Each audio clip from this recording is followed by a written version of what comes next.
guys, welcome to This Was Poppin'. I'm your host, Alejandro Cabrera, and you know what? Let's just get right to it. A lot has happened since we last saw each other. From Robert Patterson and Kirsten Stewart breaking up, and that has pretty much twihards going crazy all over the internet. Why? Why would you cheat on Robert Pattinson? What's the point of that? What do you stand to achieve by cheating on Robert Pattinson? I can't believe she would do this. I feel so sorry for Rob.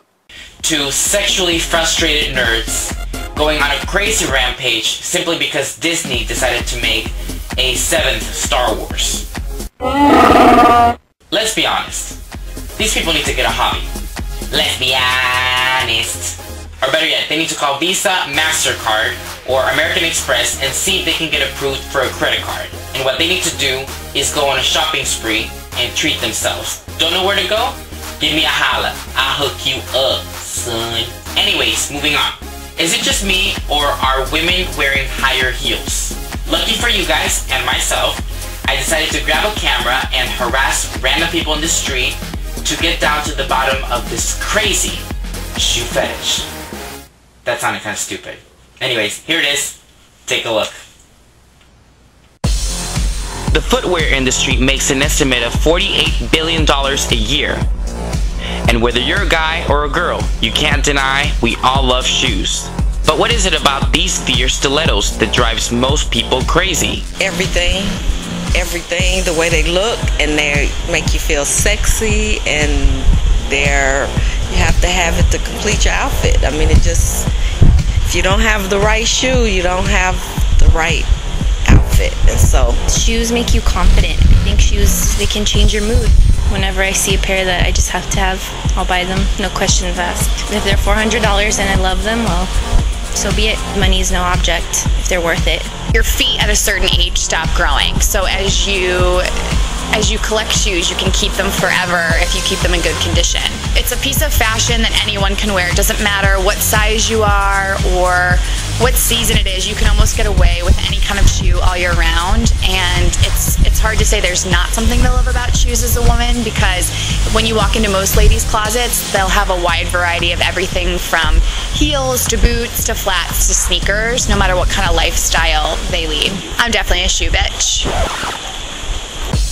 The higher the heel, the taller you feel. But are these shoes really meant for walking? I decided to meet with orthopedic surgeon Dr.Marvin R.Brown to talk about some of the dangers of high heels. The danger is the high heel puts the foot in a very abnormal position, and so the foot does not function normally in a high heel.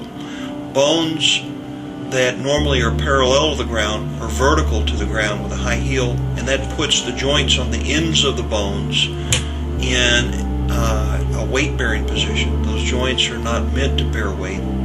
They're meant to deal with the shear of the foot. We see the toes becoming misshapen. They develop hammer toes and bunions because of this. And the other thing is with your heel higher than your foot for long periods of time, eventually your Achilles tendon and calf muscles tighten up and your foot gets stuck down in a downward position. Can a high heel cause posture problems?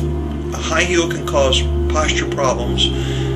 The reason that they elevate the heel is to accentuate the calf and the buttock, but it puts the entire extremity in an alignment that it's not used to. So you can get low back pain from your high heels, knee pain from your high heels, and of course you can get foot and ankle pain from your high heels.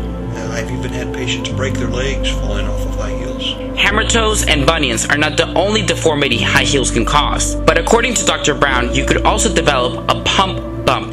This tends to rub on the back of the heel. The bone is right under the skin. The bone has a covering called the periosteum. So as this irritates the periosteum, when it becomes irritated, it makes bone. And so it's a bony bump on the back of the heel from pressure on the counter of the shoe. Prior to this interview, I did some online research on some of the dangers of high heels, and one word that I came across was cancer. According to famed oncologist Dr. David Agus, high heels could cause cancer or heart disease. He was quoted saying, "At the end of the day, your feet hurt. That's inflammation. Inflammation is the root of heart disease and cancer," Agus said. So I decided to ask Dr. Marvin R.Brown if this was a possibility. Can they cause cancer? No. We can blame high heels for a lot of things, but that's a stretch. Not cancer, okay.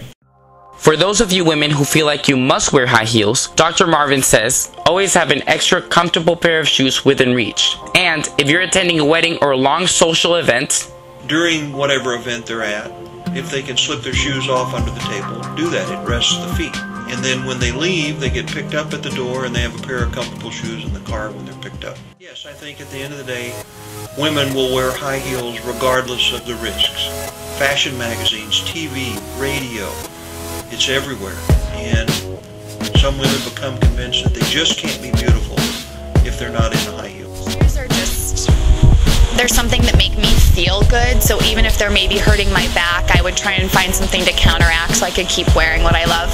Who cares what the doctor says? Smoking's bad for you and people do it anyways. So if high heels are bad for you, who cares? Wear them anyways. and whether you wear shoes for the sake of fashion or comfort, always make sure it's not about what you wear, but how you wear it. I'm Alejandro Cabrera, thanks for watching, and this is What's Poppin'. Oh, can I get a size of this in a size 12? Thank you so much. You do know what they say about a man's shoe size. They wear big socks. What did you think? See you later.